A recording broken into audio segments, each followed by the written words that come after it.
România, țara mea iubită, către tine eu mă închin.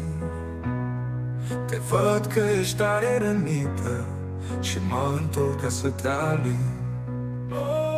Cât pot să te iubesc, eu pe pământul tău cel sfânt am învățat cum să pășesc. Tu mi-ai dat aripi și avânt în viață ca să reușesc.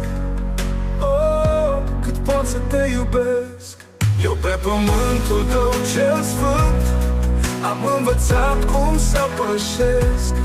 Tu mi-ai dat aripi și avânt în viață ca să reușesc. Cât pot să te iubesc,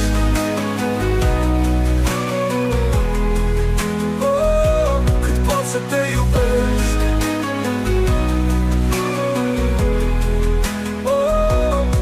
O Românie, draga mea, acum eu sunt departe. Mă uit pe cer cum cade o stea și vreau să-ți fac dreptate. Cât pot să te iubesc, ce plaiuri munți și ape limpezi ascunzi în ale tale mreje.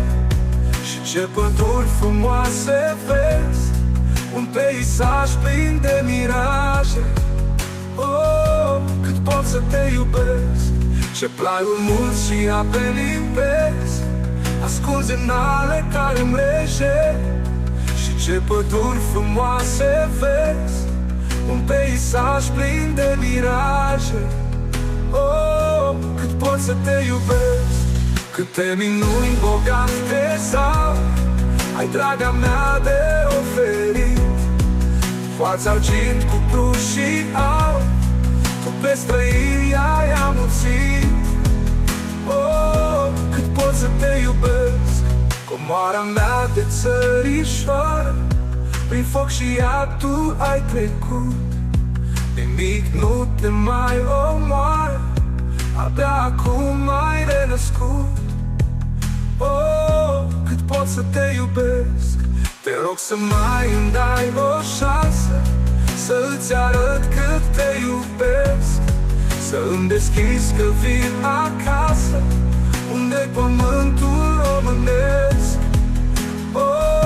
Cât pot să te iubesc, cât pot să te iubesc, cât pot să te iubesc, cât pot să te iubesc, cât pot să te iubesc.